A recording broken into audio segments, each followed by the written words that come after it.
8월 11일까지 206개국이 참여하여 거기에 1,500명의 선수들이 같이 경쟁을 한 후에 막을 내리고 패럴림픽이 8월 29일부터 시작하여 내일 9월 9일에 막을 내린다고 합니다. 여러분, 패럴림픽을 아시나요? 패럴림픽은 장애인 올림픽이라고 하지요. 영어로 파랄렐이라고 하는 동등한, 그리고 올림픽, 이 두 단어가 합성이 되어서 만들어진 단어가 패럴림픽입니다.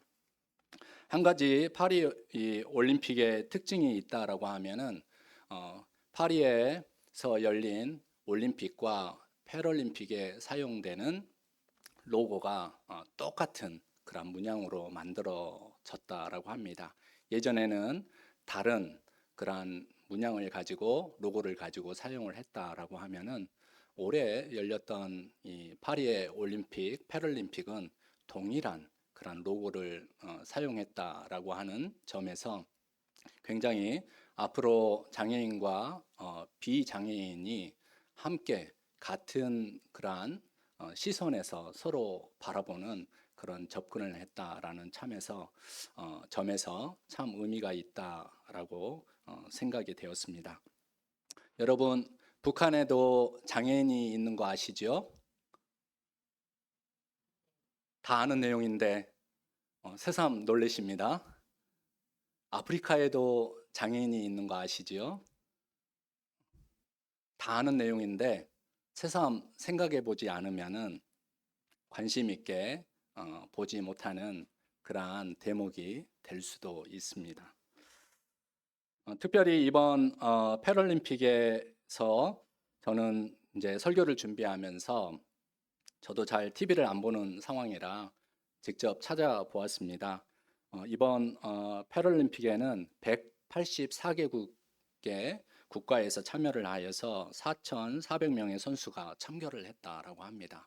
사실 굉장히 대단한 잔치이죠.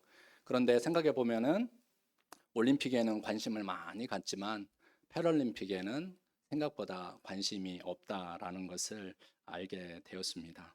이번 패럴림픽에서 10연패의 금메달을 이룬 우리나라 선수가 있었습니다. 정호원 선수라고 하는데 어떤 종목에 참여를 했느냐 하면은 보치아 종목입니다.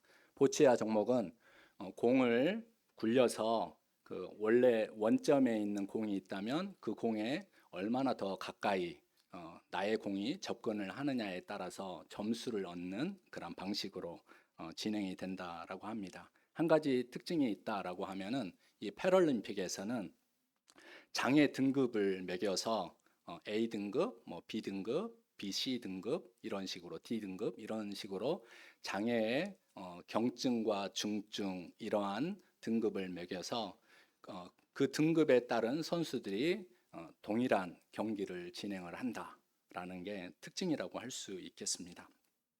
이 10연패의 금메달을 이룬 정우원 선수의 이 결승전을 보면서 양궁 10연패만큼 압도적인 경기를 치룬 함께 참여한 선수들의 노력과 몸과 마음의 장애를 극복하며 순간순간 경기에 임하는 그들의 정신 그리고 그들의 승리에 큰 감동을 받지 않을 수가 없었습니다. 이처럼 사람은 직접적으로 나와 상관이 없는 일에는 관심을 두지 않거나 적은 경향이 있습니다. 자연스러운 것이죠. 그러나 나와 관련이 생길 때부터는 마치 없었던 세상이 열리는 것처럼 보이고 그에 관한 내용이 내 마음속에 들어오게 됩니다. 그러면서 그런 세상은 이미 이전에도 있어 왔다는 것을 알아가게 됩니다. 다만 내가 그때 눈을 뜨게 된 것뿐이죠. 그리고 나서 깨닫는 것은 자기 눈에만 보이고 귀에만 들리는 것으로 채워진 세상은 바로 자기만의 세상이다라는 점입니다.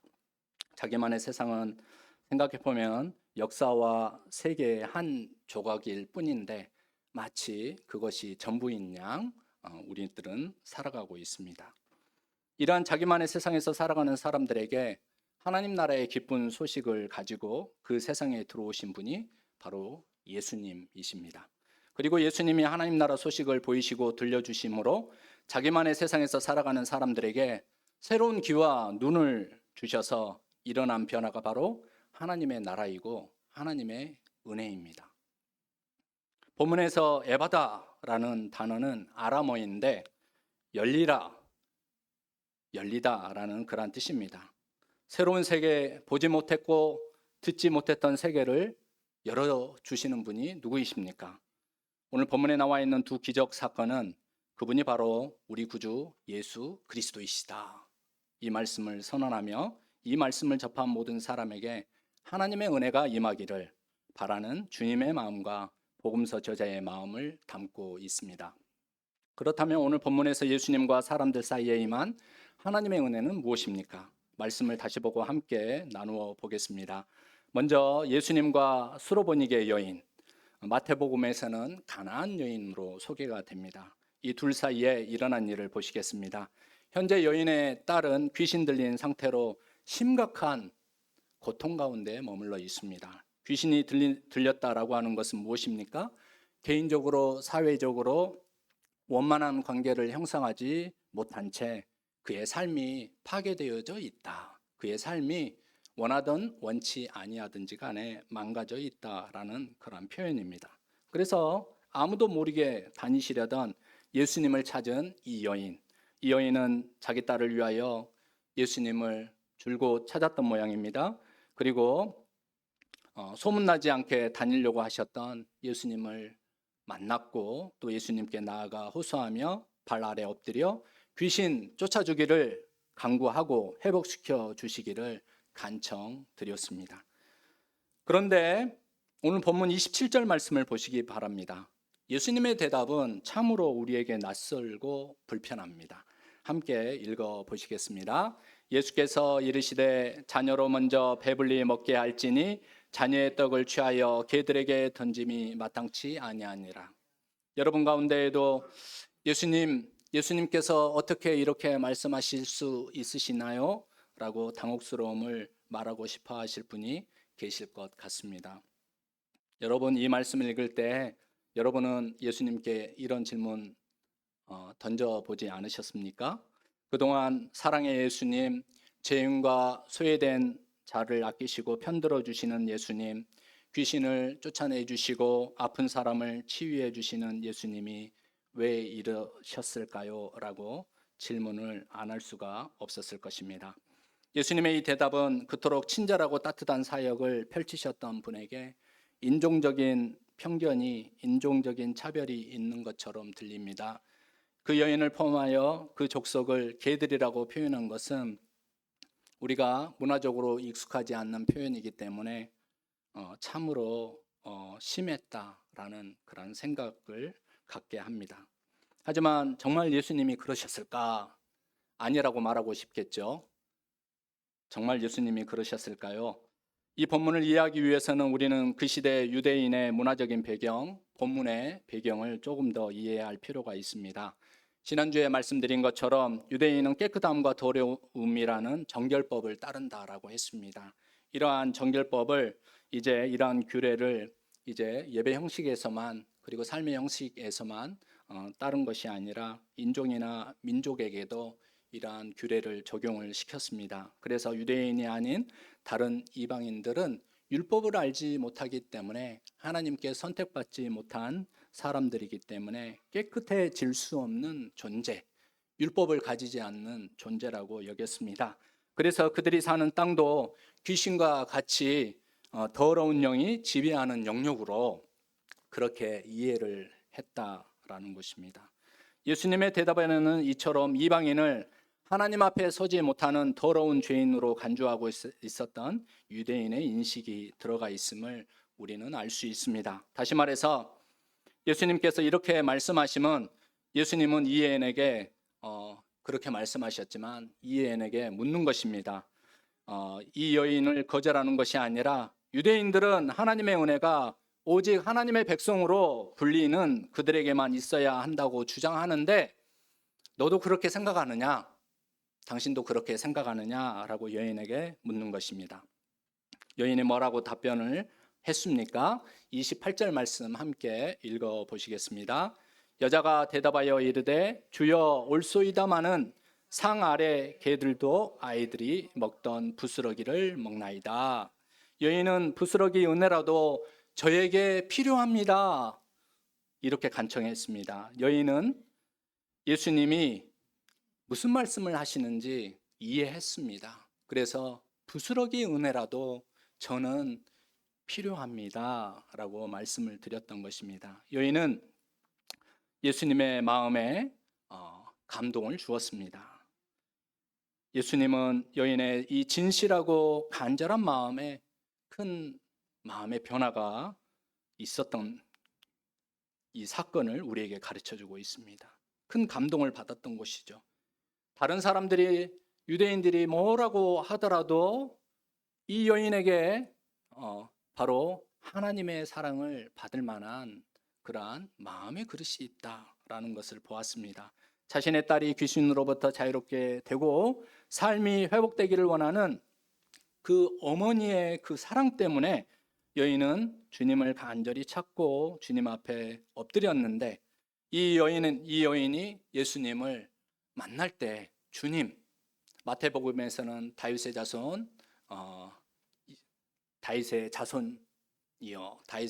자손이여라고 부르면서 그의 믿음을 고백하며 은혜를 입기 원했습니다.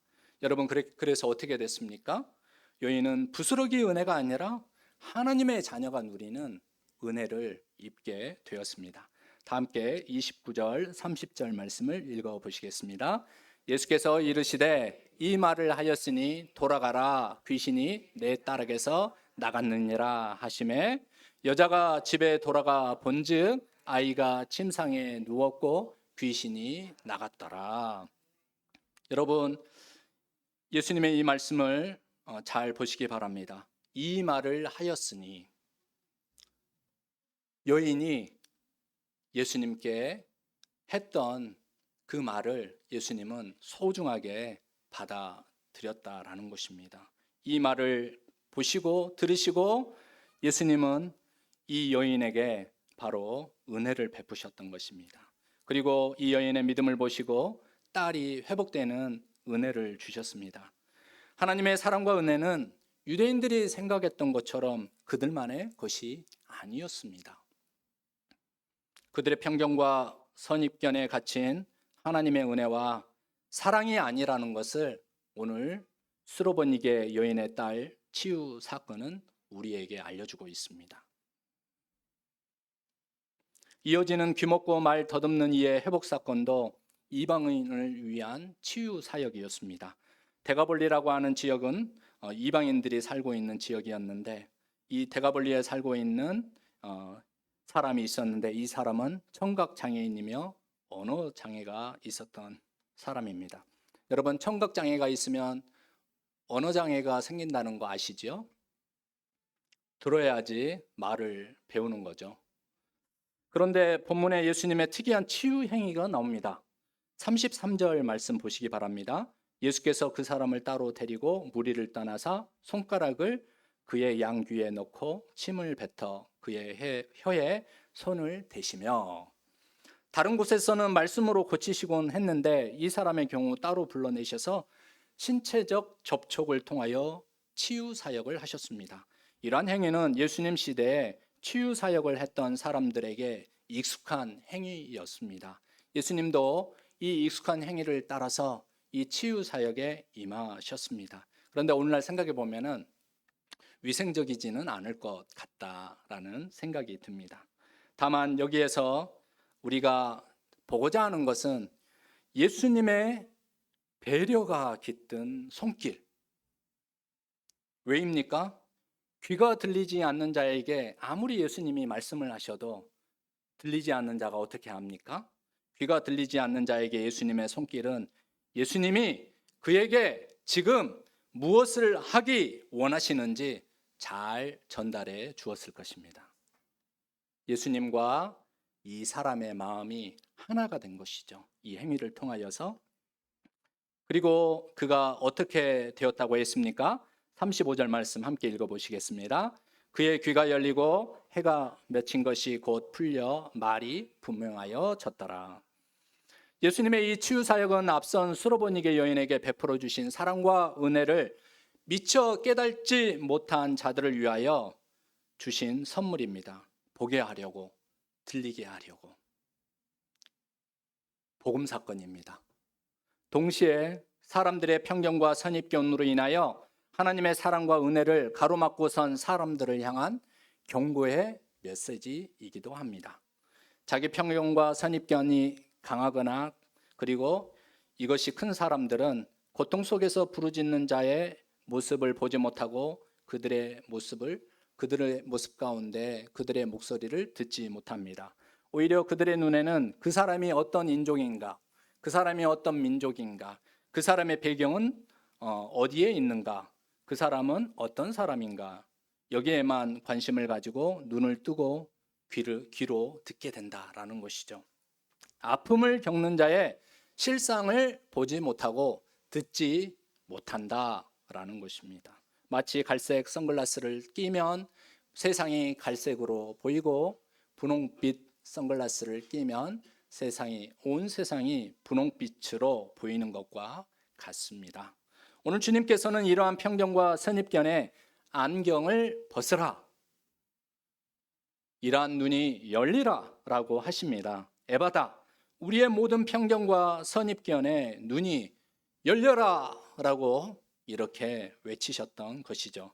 그래서 하나님의 사랑과 은혜가 편견과 선입견의 장벽 없이 단식하고 힘들어하는 모든 사람에게 흘러가고 넘치는 하나님의 선물이 되기를 원하셨습니다.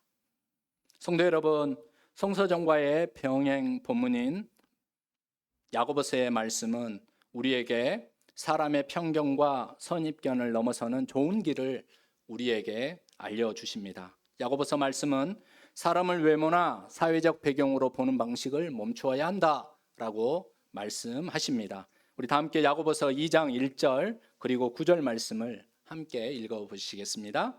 내 형제들아, 영광의 주 곧 우리 주 예수 그리스도에 대한 믿음을 너희가 가졌으니 사람을 차별하여 대하지 말라. 만일 너희가 사람을 차별하여 대하면 죄를 짓는 것이니 율법이 너희를 범법자로 정죄하리라. 이 두 말씀 사이에는 이러한 예화가 들어 있습니다. 회당에 금 가락지를 끼고 아름다운 옷을 입은 사람이 들어오고 또 남루한 옷을 입은 가난한 사람이 들어옵니다. 그들은 모두 초기 교회의 성도들이었습니다. 그런데 이 사람들을 다르게 대접해서는 안 된다라고 합니다. 왜냐하면 우리는 예수 그리스도에 대한 믿음을 가진 성도 공동체이기 때문이다. 달라야 하지 않겠느냐라고 말씀해주고 있습니다.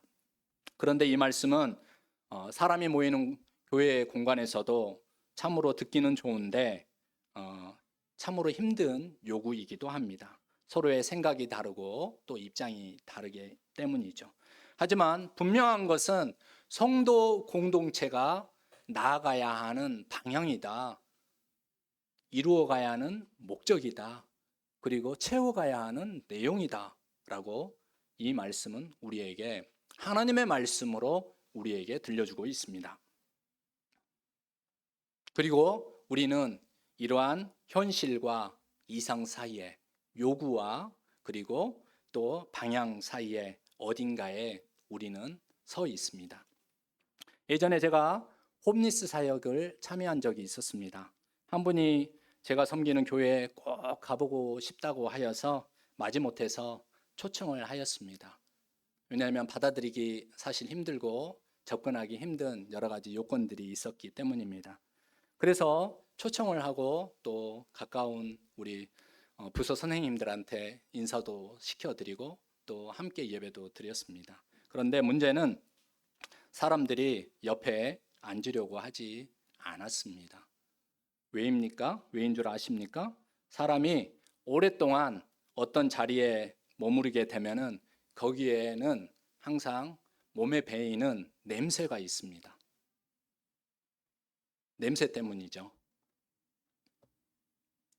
가나에서 함께 사역한 흑인 목사님도 그런 이야기를 한 적이 있었습니다.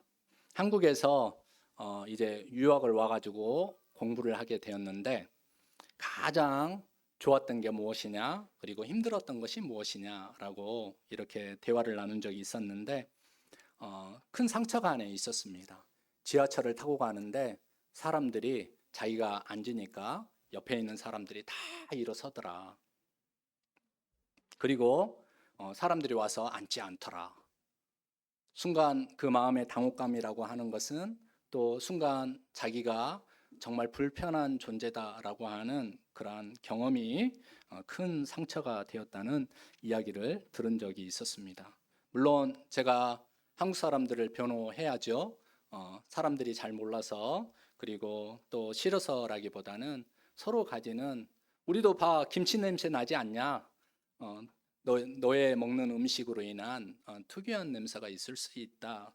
그리고 잘 몰라서 또 두려울 수 있어서 그랬을 것이라고 위로하였지만 씁쓸한 그러한 감정이 남았던 기억이 있습니다.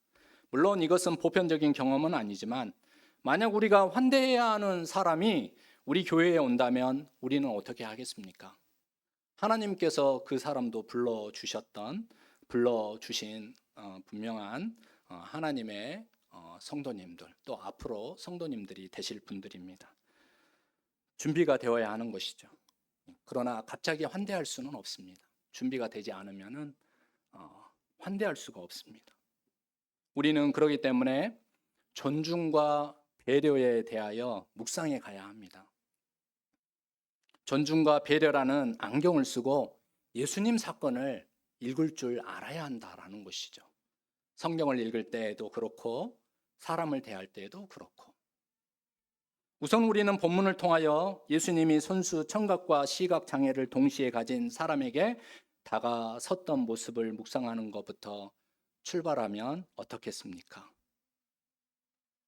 그 사람이 받음직하게, 그 받는 사람이 받음직하게, 이게 배려의 출발이라는 생각을 해보게 됩니다. 그리고 이것이 또 사랑의 얼굴이기도 하겠죠. 이처럼 우리가 주님의 몸된 교회를 이루어갈 때 주님의 은혜가 편견과 선입견이라는 장벽에 갇히지 않고 흘러가기 위하여 믿음의 공동체가 걸어가야 하는 거룩한 길에 대하여 우리는 비전과 또 그러한 노력들이 필요합니다. 이 비전과 그리고 이러한 교회의 모습을 설명해 주는, 제시해 주는 말씀이 있습니다. 바로 이사야 35장의 말씀입니다. 이 이사야 35장의 말씀은 우리에게 큰 유익을 가져다 주는 비전입니다. 이사야 35장의 말씀은 광야와 메마른 땅, 사막과 같은 인생들. 광야가 어떤 곳입니까? 메마른 땅이 어떤 곳입니까? 사막이 어떤 곳입니까? 이런 곳에 사는 사람들과 같은 인생들에게, 그들은 곤란과 연약함으로 인하여 자신의 삶을 살아가지 못하는 사람들, 무엇을 하려고 해도 겁나고 무엇을 하려고 해도 연약한 무릎과 또 연약한 이렇게 떨리는 그러한 몸을 가지고 있기 때문에 두려워하는 사람들입니다. 그들에게 하나님께서는 이사야를 통하여 이렇게 말씀하셨습니다. 우리 3절과 4절 상반절 말씀 함께 읽어보시겠습니다. 너희는 약한 손을 강하게 하며 떨리는 무릎을 굳게 하며 겁내는 자들에게 이르기를 굳세어라, 두려워하지 말라. 네, 여기까지만 읽도록 하겠습니다. 그리고 그들의 회복을 5절과 6절 말씀에 이렇게 이사야를 통하여서 선포해 주십니다. 함께 읽어보시겠습니다. 그때 맹인의 눈이 밝을 것이며 못 듣는 사람의 귀가 열릴 것이며 그때 저는 자는 사슴같이 뛸 것이며 말 못하는 자의 혀는 노래하리니 이는 광야에서 물이 솟겠고 사막에서 시내가 흐를 것임이라. 여러분, 이 비전과 예언이 누구에게서 이루어졌습니까? 오늘 본문 예수 그리스도를 통하여 영적으로, 정신적으로, 그리고 신체적으로, 사회적으로, 관계적으로 피폐한 자리에 놓인 사람들의 삶이 회복되고 치유가 되었습니다.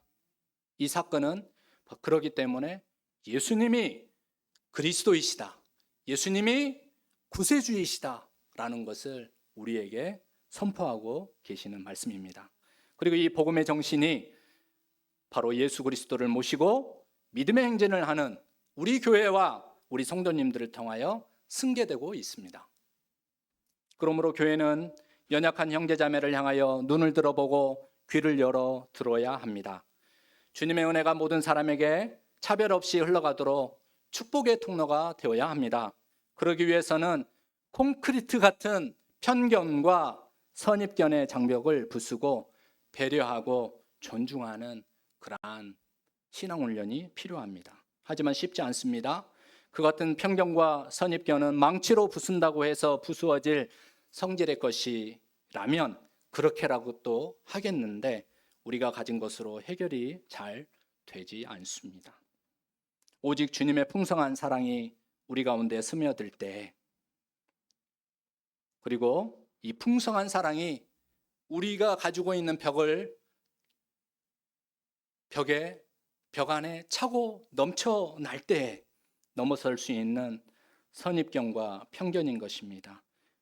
그래서 우리가 이것을 극복하기 위하여 우리는 주님의 사랑이 우리의 심령에 채워지고 충만해지도록 깊은 기도의 자리로 나가야 합니다.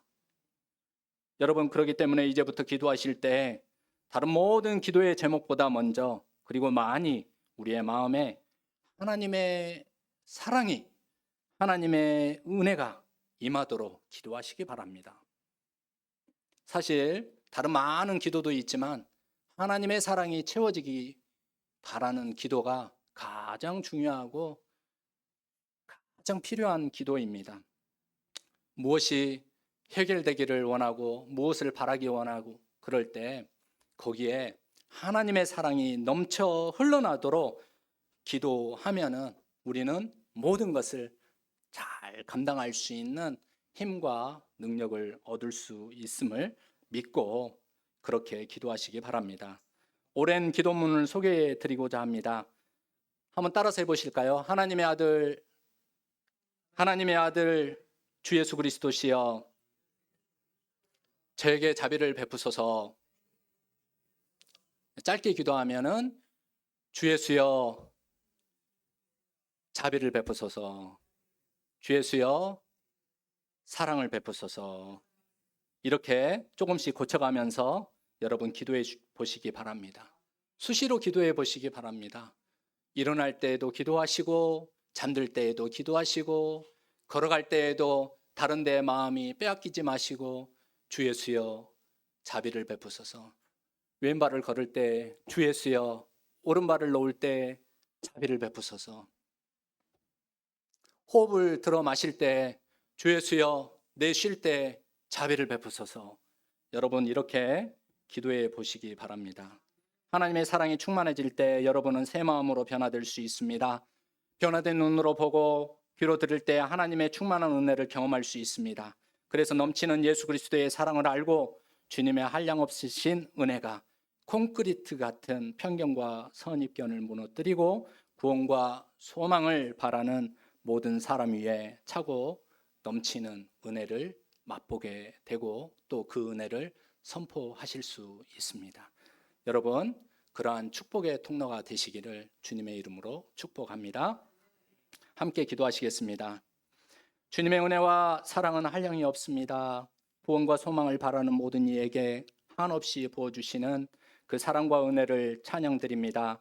오늘도 주님의 사랑과 은혜로 차고 넘쳐서 우리 안에 단단한 고정벽들을 허물게 하시고 사랑과 은혜의 통로가 되게 하여 주옵소서. 생명을 살리고 연약한 무릎을 일으켜 세우는 일로 우리의 영혼의 기쁨이 넘치게 하여 주옵소서. 예수 그리스도의 이름으로 기도합니다. 아멘. 다 함께 찬송가 309장으로 하나님께 찬양 드리겠습니다. 마지막 절에